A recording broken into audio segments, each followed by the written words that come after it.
Okay. Now we have Penny Flaherty. This is, we've been waiting for her. Penny, come on up. Penny teaches lip reading at the Senior Center, part of the Saddleback Emeritus program. She also teaches sign language. And I had some handouts. Did everybody get a handout? They were at the desk coming in. If you, okay. So maybe Anne and can help with the flyers. If you need a flyer, we can bring one to you. There's 2 flyers. One that's on... The flyers, one is about my lip reading class, and which is through Saddleback Emeritus. The other one is about the sign language class, which is private. It is not through Saddleback Emeritus. They're held at the same place, and I'll explain all that. But Tony, thank you for having me here today. We're always trying to coordinate my time here because I always tell Tony I like to come when I know there's still openings in my class, because before I've come and explained about lip reading and then have to say, sorry, the class is full, you have to wait another whole semester. So, yes.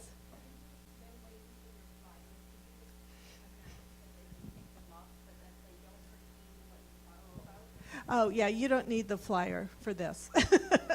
You can just grab one as you leave, but I'm going to go over that information. Okay. Let's remind everybody that if you want to have a question, please raise your hand. I'll bring a microphone to you so that the captioner can caption your question. If that doesn't happen, Penny, if you could think about it, if you could repeat the question. Thank you. Sure. Thank you. And if any of you in the back want to move up now, because you're going to have to be watching my lips rather than what's up there on the board, or try to do both. Okay, so how many of you think you know what lip reading is all about that have not been in my class? I see a few faces here of people that have been in my class. Well, it's called lip reading as well as speech reading. Emeritus calls it lip reading because that's our focus, is watching the lips. But it involves body language, hand movements, everything to figure out what somebody else is saying. So what I do in my class, yeah, I know, I'll get to it, is we go over the individual sounds that are the most visible to begin with, and then we work our way through to those that are pretty much invisible, so you don't get a lot of clues from them. This is one sound that is very visible. Can anybody guess what that sound might be? It's TH, th, okay. Here's another one.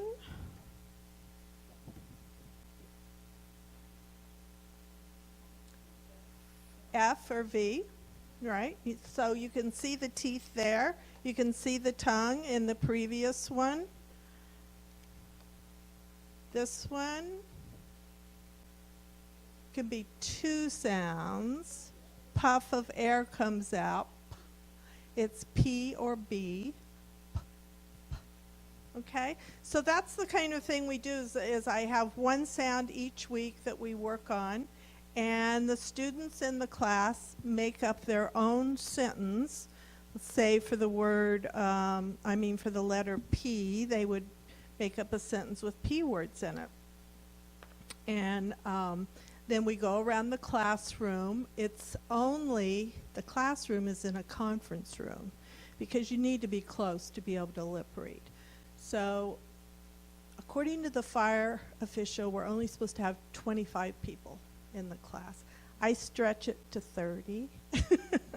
Sometimes I think we've done 32. But the main reason is you need to know that you have to sign up right away for it. And I'll explain some of that information as we get a little further. So lip reading and speech reading is not like you see in the movies where, you know, someone's at the end of the football field and they're telling what the person's saying. That's fantasy. That's not real life. We don't really do that. In reality, it's best to be 3 to 5 feet from someone to be able to lip read it. And that you're only, even at that distance, probably only going to get 30 to 40% just from lip reading. Now with your hearing aids, maybe you're getting 50% with your hearing aids and then another 30% with lip reading. And if you know the topic, what they're talking about, hopefully your brain can fill in those missing blanks.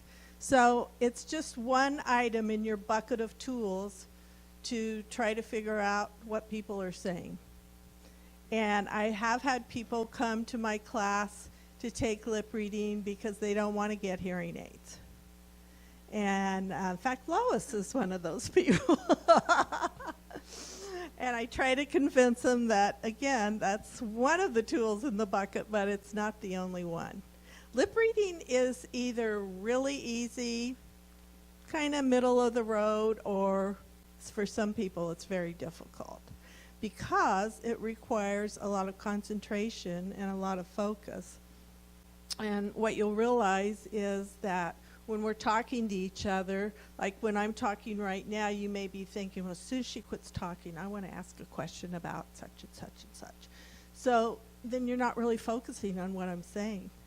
And that happens in conversations back and forth, so we're not really tuning in to what people are saying, and then we end up saying, what, huh? I didn't hear what you said, when really you probably heard it, but maybe you didn't understand it, and maybe you weren't paying attention. So that's something we talk about a lot too. Factors that can affect your ability to lip read are the degree of your loss, the lighting, which I'm glad it's on now, because when I was sitting back there I couldn't see Tony's lips at all. The ability to get clues from what's being said. Can you not hear me? Oh, okay. And background noise. We all know about that. It's the worst, huh? Always having to figure that out. So let's see. Let me give you an example of how we do a class. We usually start with just words. Then we move to phrases or sentences, and then I usually do some kind of short story where I read part of the story with voice and part without, and you kind of have to fill in the blanks. Hi, I've seen all these familiar faces here. This is fun. Okay, so and the person who's doing the transcript is not going to get this until I use my voice. But so I'm going to do some words with P. I'm going to cover the microphone and not use my voice, so you just watch my mouth and just yell out if you think you know what I said. The first word is paper. Watch again. Okay, the next word is good, popsicle. Okay, now let's do some words with M where the lips stay together. So the first word is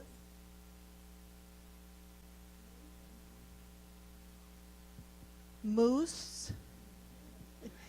All you really see there is a moo. You don't see the S on the end. That's one of those invisible sounds. Okay, the next one's a little easier. Mother, because you see the M and the TH together. So that's an example of just doing the words. Then we do some sentences where I give you context, some information or clues about what's going to be in the sentence. So here's a group of sentences, and each of them is about how many people came to a meeting. So in the sentence, I'll do the first one with voice so you know what I'm talking about. First sentence is, a few people came to the meeting.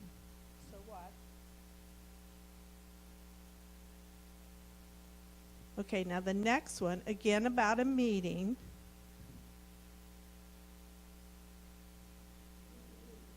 Many people came to the meeting. Next is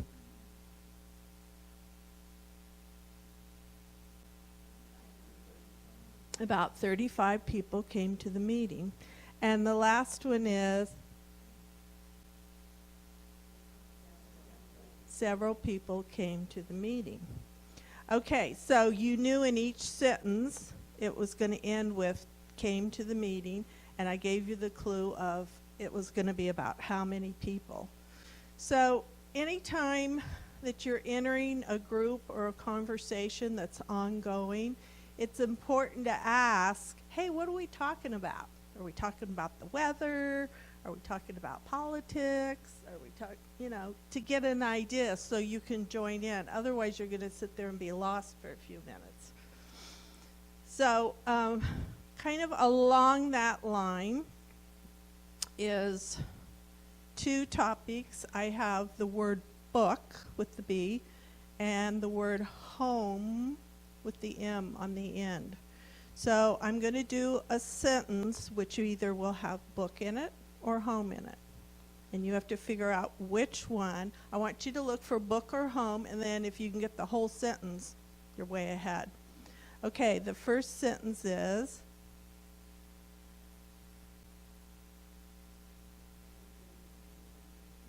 I returned the book to the library. Okay? The next one is,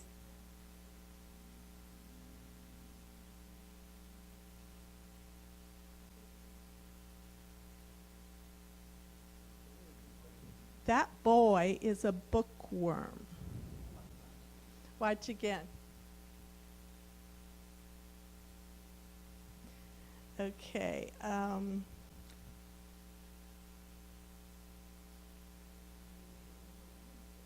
Have you ever been homesick?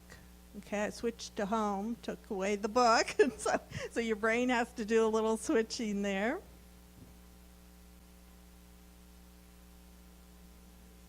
There's no place like home. So words like that we're very familiar with are easier. And then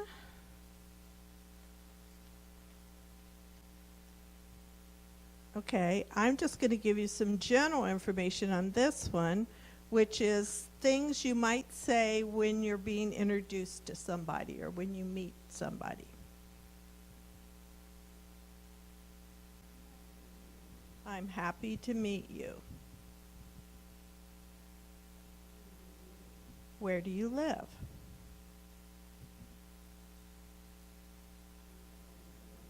How do you spell your name? Okay, so that's introductions. Now, if I tell you it might be a sentence about introductions, it might be a sentence about things you believe or don't believe, or it might be a sentence about weather. So 3 different topics makes it harder. All right, the next sentence is,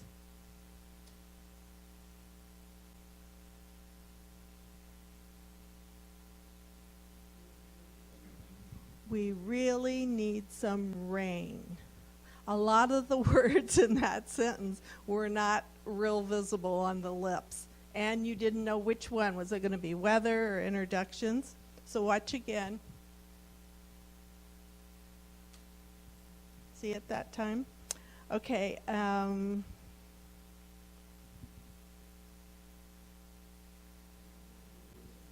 I don't believe it. Now, I didn't shake my head the first time, but that's another thing that goes along is body language. When people are doing this, you kind of get an idea of what they're talking about. Okay, so that's when you know the topic. Now, these are some sentences that have M words in it, but they're all about different things. Nothing's related at all. So let's see how you do with those. First one is,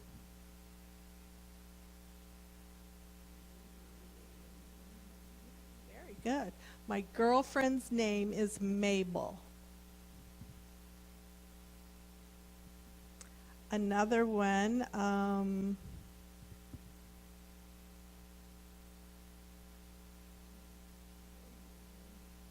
The magic show was wonderful.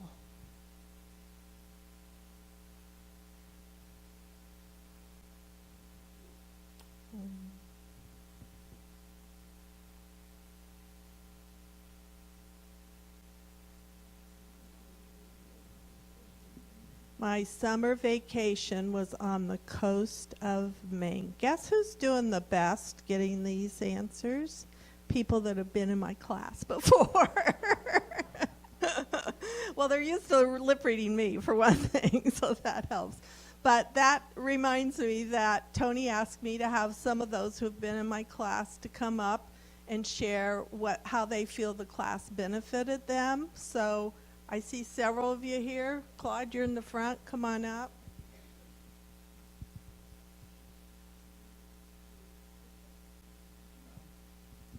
You know, I think all of us here in this room have a hearing loss. And because of that, we have three choices. We can accept it, we can complain about it, or we can do something about it. So, the assistive living device, or hearing devices, and the lip reading are for those that want to do something about it. And we want to increase our level of understanding and hearing as much as we can. I've been taking Penny's course for a number of years, I guess, and it has helped me immeasurably. And it's just like now I can pretty much read every word that she says. But, you know, the skill to do comes from doing, so we have to continue practice. And the one thing about her class is it's a gathering of people who can focus their time on reading each other and thereby improving their skills. And Penny is a fantastic teacher.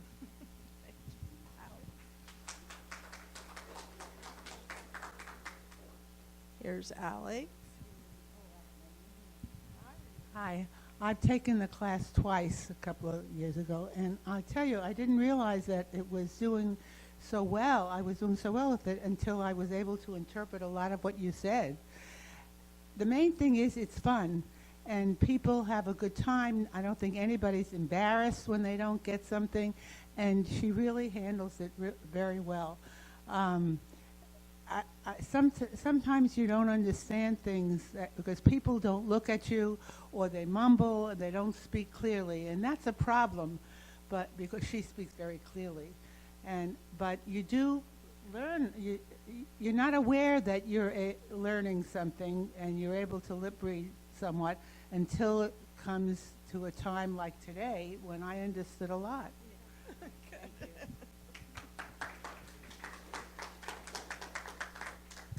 Here's a lady who came to me without hearing aids, right? What I learned most from her class is how to listen and how to be interested in what the other person says. I think before I was so interested in what I was going to say that I really didn't listen to the other person. And when I did get my hearing aids, and with her lip reading, I get about 85% of the conversation, and it's wonderful. Thank you. Susan?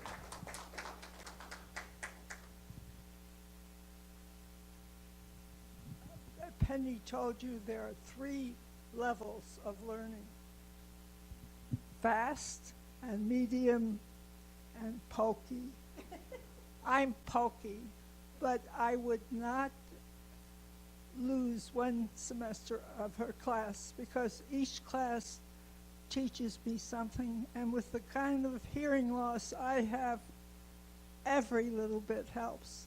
So, and I'm even taking her sign language class. That also is not only learning things, but it's exciting, and she's a wonderful teacher.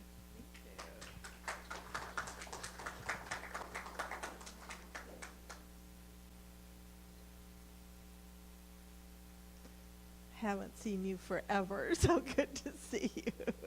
I was surprised to see you. I took Penny's class several years ago, and it was my first introduction, really, to the hearing loss community. And through the lip reading, I started to feel a little more confident, and I learned more about the hearing loss communities and what's available out there to us. Lip reading is not perfect.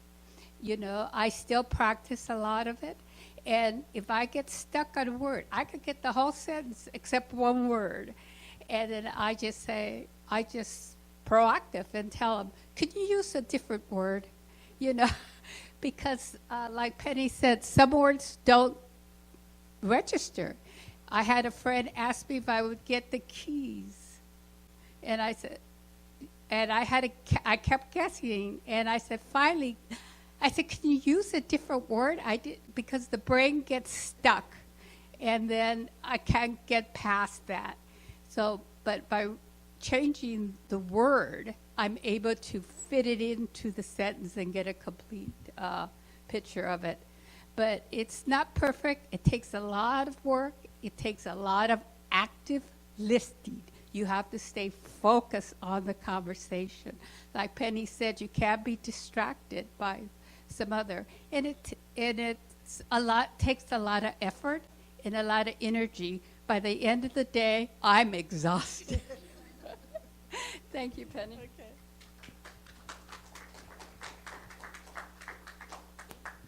I'm not really going to add much to what's already been said. I just want to reinforce 2 points. The first is that most people, certainly me, I'm rather uncomfortable about talking about my handicap. I have pretty serious hearing loss.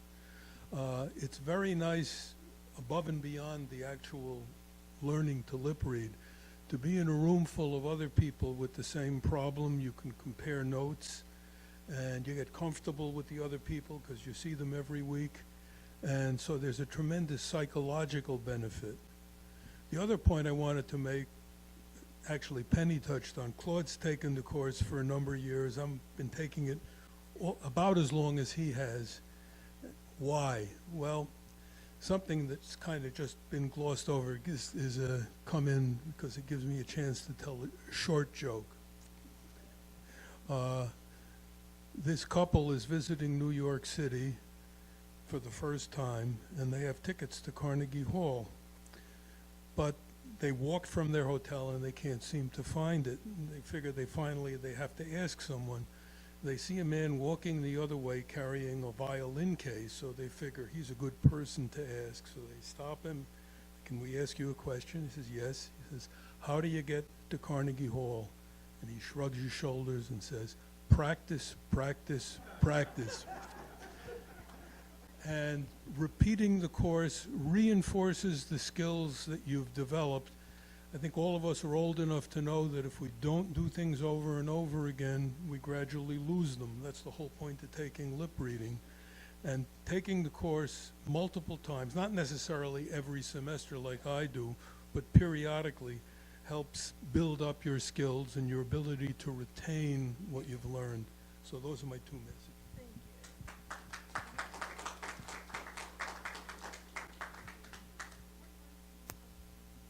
Okay, Penny is a great teacher. I've taken lip reading over 15 years. So, not from her, mind you, a lot of different people.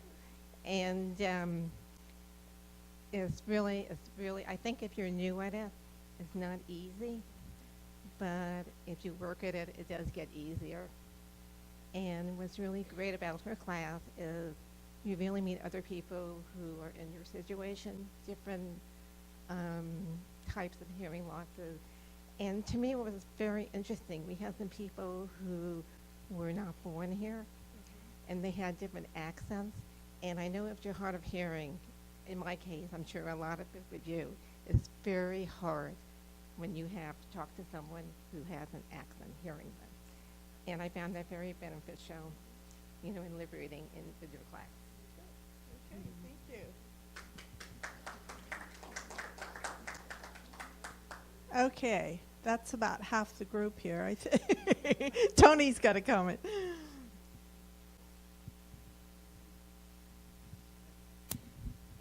I think one of the benefits of attending a lip reading class, as well as coming to meetings here, is you really get that you're not alone.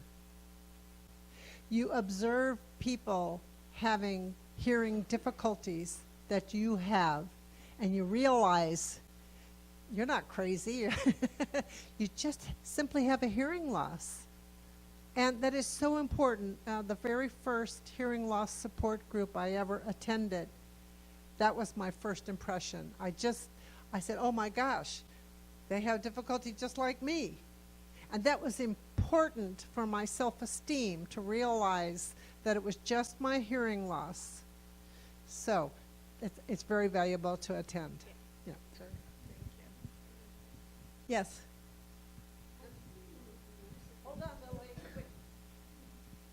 I was thinking it would be nice if there's a CD one could buy with somebody talking in silence and then later showing the sentence at home when Right. you have time to practice. Is there something like that out there? There's some stuff online. I don't feel that it's very good, and it's either they talk through the whole sentence and then they say what it is and then they go to the next sentence. So there's no ability Well, to I mean, maybe replay somebody, it. maybe you could make a good tape and make Well- some money besides.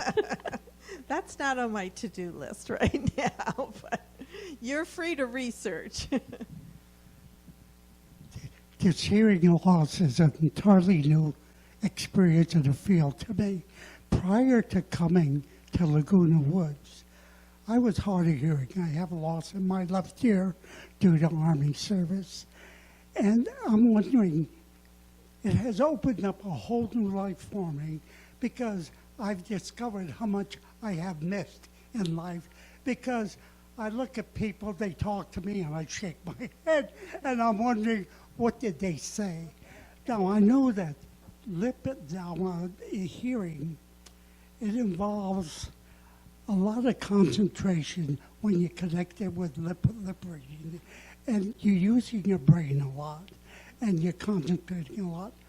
How much effect does lip reading have to do with mind reading? With what? Mind reading. Oh, mind reading? Mind reading? Because, I don't know. That's a good question. no, the reason I ask that, half the You mean time, memory and, if you understand what the person is Understanding. talking about, right. maybe you're able to understand the conversation Right. you're having with them. So I was wondering if either one is connected with the other. Well, in class, we break it down, like I showed you. I'm going to show you more difficult now so you can see what we work up to. But we work in small words and partners, do things with Yeah. partners so that you learn to lip read other people, because I'm not the only one you're going to be trying to lip read for the rest Yeah. of your life. And everybody's different. Some people have mustaches, Yeah. some people have protruding teeth, some people don't have teeth that come, you can see it all. So it's just good practice, and it makes you realize that that's what's most important. And you remind me of another point that I wanted to bring up. I tell people in class when we develop different kinds of strategies to help you at the doctor's or Yeah. traveling or wherever, but that it's really up to you to explain to people about your loss. If you just say to people, I can't hear very well, or I'm a little bit deaf, what do? Usually yell at you, which is not helpful at all. Or if they, you say, oh, you're talking too fast, could you slow down a little bit? And then they talk like this, which is not helpful either. So it's important for you to say, I need you to face Yeah. me when you talk to me. If I'm not understanding, it would help if you used a different word. You need to be the instigator to get them to talk to you the way that helps you. Because everybody's different. There's not one recipe for every person with a hearing loss. You know, my biggest problem is the telephone.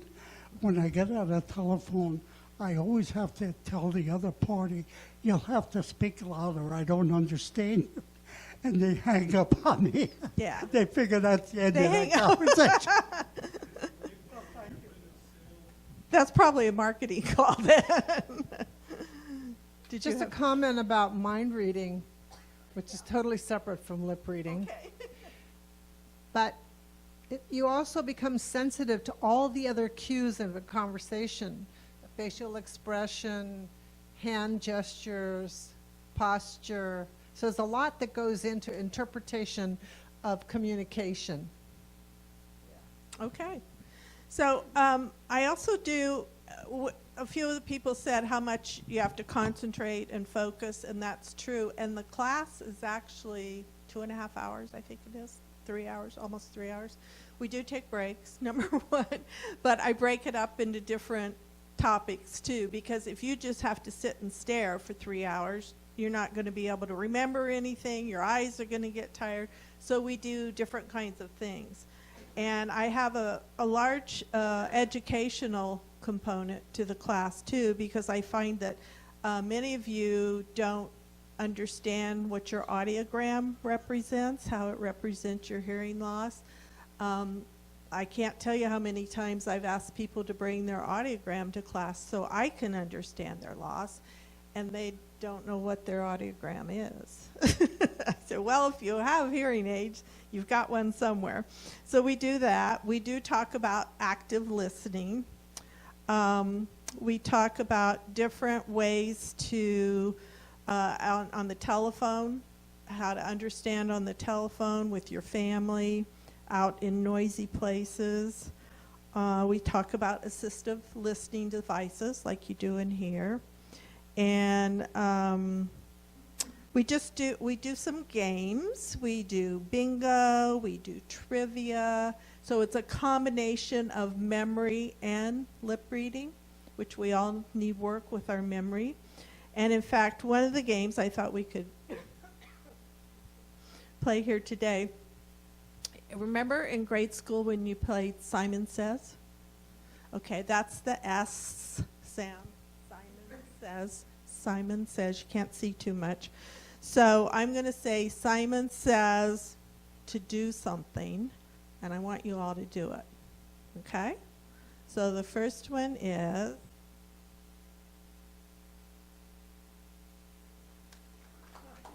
clap your hands. Okay, the next one is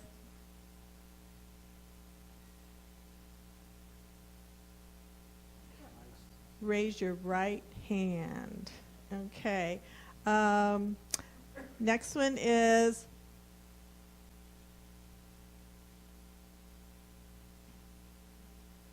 look at the floor. Okay, and the last one is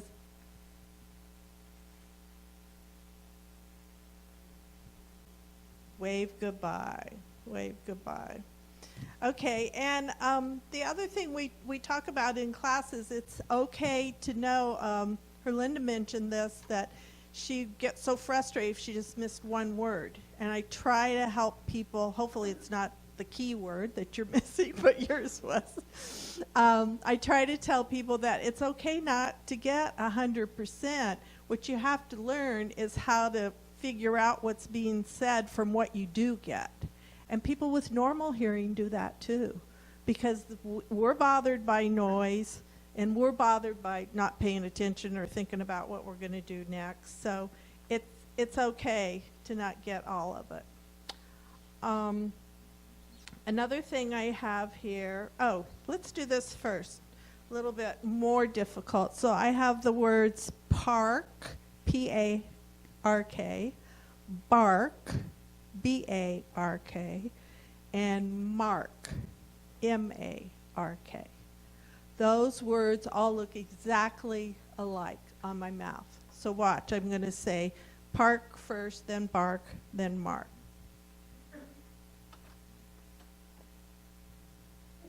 They all look exactly alike. So what we do in this instance is I do a sentence, and you have to figure out from the other words in the sentence which one I said. So the sentence is,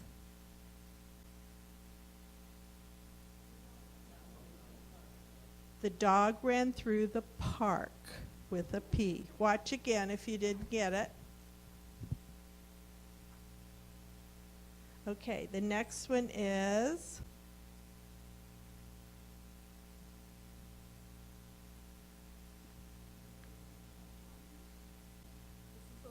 a little different. It's a tricky one. On your mark, get set, go. Now, if I had done this, on your mark, get set, go, you might have gotten it a little easier. Okay, and then let's see. Where's another one?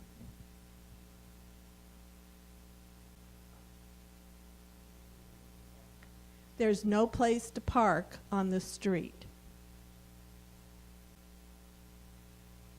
So words that look alike and sound alike are things that we work on. And then I thought it might be fun for you to do something with your neighbor, either next to you, in front of you, or behind you.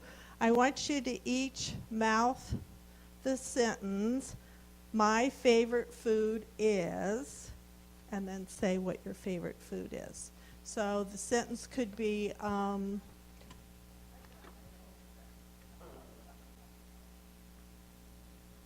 hamburgers. So pair up with somebody, just turn around quickly and try that with your neighbor and see if you can lip read them. Try not to make too much noise so people don't get distracted.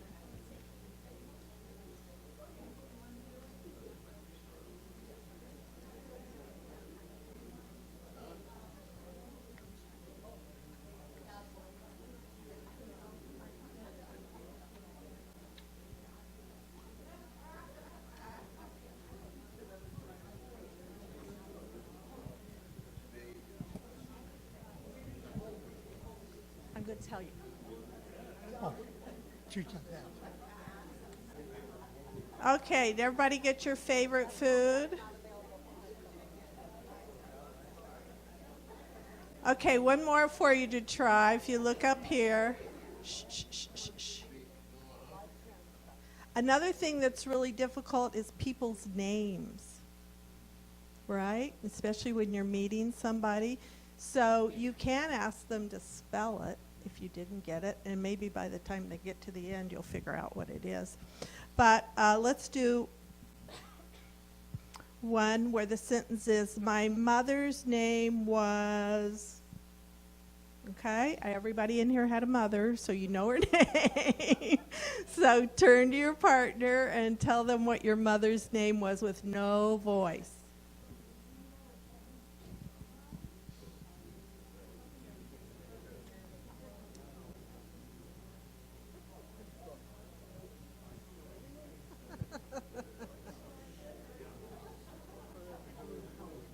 No, read my lips.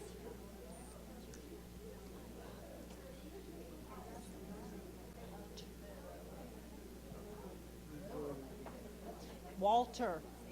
His name was Walter. Did you get that? That's because you've been practicing.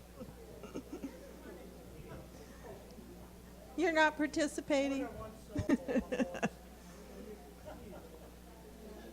Okay, so you get the idea that different people's lips are more difficult to read, and it helps if you know the topic, what the heck that we're talking about. So always try to figure that out. Now, we're going to do a funny story, but I want to give you the information about the class so you know how to sign up for it. Has everybody signed up for an emeritus class before, so you know kind of how to do it? Yes or no? Okay, if you've never signed up for the class, you have to first, you can either go online or, where is it? The new fall schedule is out now. And in the back, When you go, take a magazine. Enjoy a magazine. in the back is an application No charge. to be a student. This does not register you in the class. It just is an application. So this is the first step. To fill this out, mail it in, or you can do it online, and then Saddleback will email you an appointment of a date and time to register. Okay, most people's registration dates are next week, so you still got plenty of time to do this. And if you can't do it online or don't want to do it online, I think it's in the the first page here inside talks about in-person registration at Laguna Woods Clubhouse 7, and it gives all the dates and times. Wednesday the 19th, Thursday the 20th, Monday the 24th. There's quite a few of them. And I don't know, are these out there? Is it 7 or is it 4? It's 7. They changed it They to changed it. 7. Oh, okay. Yeah, I think that's because you don't have to go through a gate, so people that don't live here can get in to register. Okay, I'll have to change it on my website. Yeah, they just changed it. Thanks. So, okay, so the Saddleback class is free, absolutely free, and my class is on the very last page of classes, and it's under Emeritus Special Services. Okay, turn the next page and there's no more classes. And it's, the ticket number is 13200. It's on Wednesday mornings from 10 a.m. to 12:50, but because that's lunchtime, we're usually out of there 12:30. We only take one break rather than 2. And it's at the Florence Sylvester Senior Center. Y'all know where that is? Down around the hill? Okay. So questions on that? Right now, I only have 8 people enrolled. It usually fills up in the first week or 2. If you try to enroll and it's full, I do have a wait list, and I encourage you to sign up for the wait list. If you do it in person, say, put me on the wait list, and then they'll notify me. Because I have 4 or 5 people that don't show up the first day, and so then you can come in, and I take you in order of who's on the wait list. So if you just show up out of the blue and there's 10 people on the wait list, you're not going to get in. Some of them have priority registration, which, by the way, all of you are available for with a hearing loss, but it's something you have to go through Saddleback and fill out forms. I don't know exactly what it is, but it gets you an early date, helps you get in classes. Okay, so that's that. And then I'll quickly talk about my sign language class. What, you need this? Oh, and Tony has the information on the sign language class and the lip reading class back there for how to register and all that. Where's my sign language? Okay, so the sign language class just for the summer is on Wednesday afternoons. During the regular year, it's on Tuesday afternoons.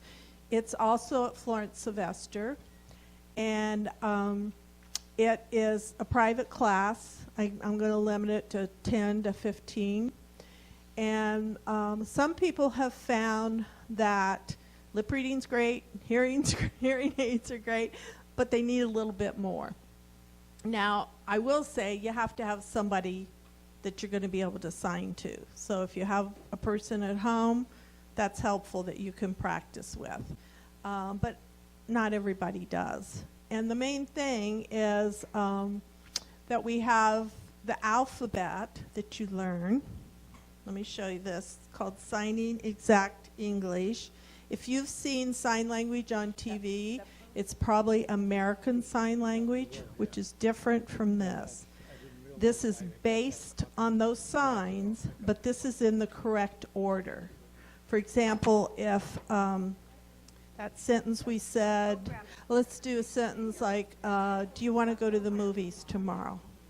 Okay, so in Signing Exact English, it would be, do you want to go to the movie tomorrow? In ASL, it would be, movie tomorrow, you, me, go. It's conceptual. So for people that already have the English language, it's kind of confusing because we don't talk like that. So that's kind of why Signing Exact English was developed. And the main difference that, or the main things that it will help you with is like if somebody says, did you say bay or day? So B, this is the sign for B, this would be bay, and this would be day. So they're very different, so that can help you understand which sound you missed. Where'd Robin go? Robin's in here. Susan's taking my sign language class. Susan, you want to say anything about sign language?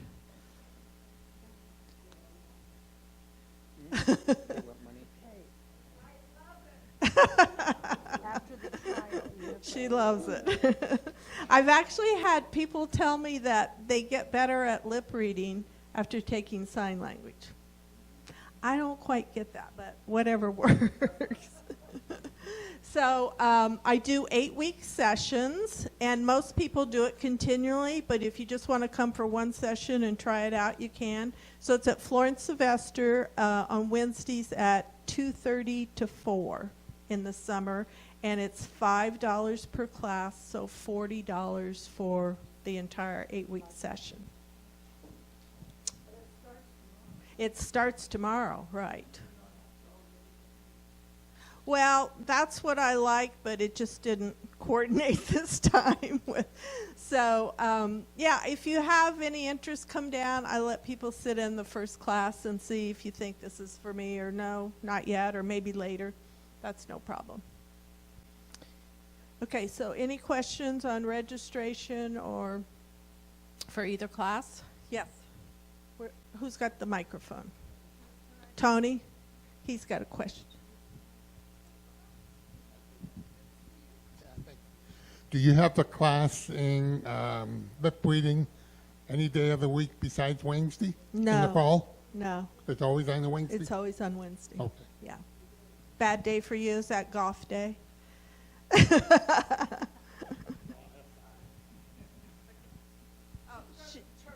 Okay, I should have come up to say I love it. It's such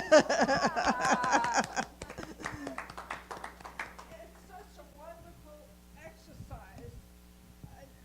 It's a wonderful exercise for your brain.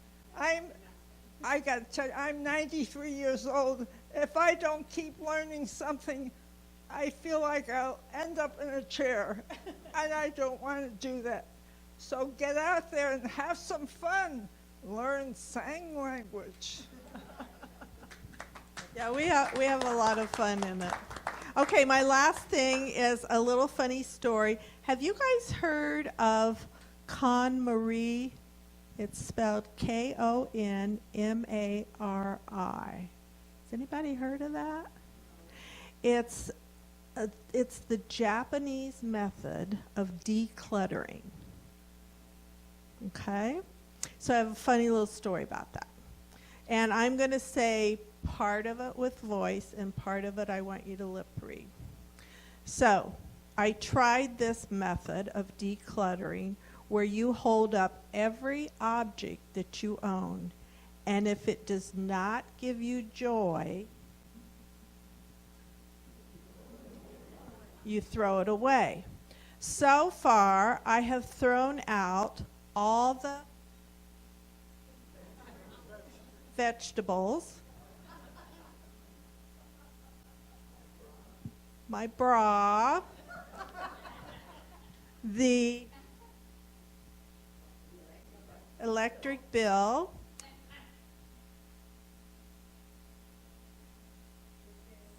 good, from the back, the scale, a mirror, and my treadmill. I just came across that the other day. I thought that was kind of cute. Do we have time for one more? You need to go. One more. Okay, this is one of my favorites. This is called Childbirth at 60. With all the new technology regarding fertility, recently a 60-year-old friend of mine was able to give birth. When she was discharged from the hospital and went home, I went to visit. I asked, "May I see the new baby?" "Not yet," she said. "I'll make some coffee and we can visit for a while first." 30 minutes passed and I asked, "May I see the new baby now?" "No, not yet," she said. After another few minutes had elapsed, I asked again. "Nope, not yet," replied my friend. Growing very impatient, I asked, "When can I see the baby?" "When he cries," she told me. "When he cries?" I demanded. "Why do I have to wait until he cries?"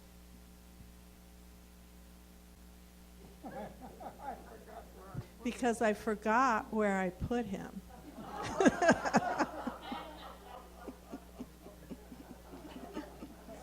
So those are the kind of funny stories that we do in class. At the end of the day, I like to send everybody out with a laugh on their face, and I enjoy it too. So does anybody have any other questions? Anything that I didn't cover? I'd encourage you, if you have the slightest bit of interest, to sign up. You can always quit if you don't like it, but like I said, it gets full and you'll meet new people, and you saw how many people came up here that have met each other through my class over the years. So thanks for having me. I'm glad to be here before class starts for a change.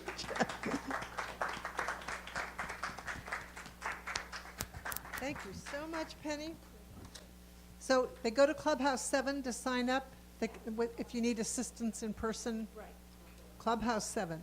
Okay. And, yeah.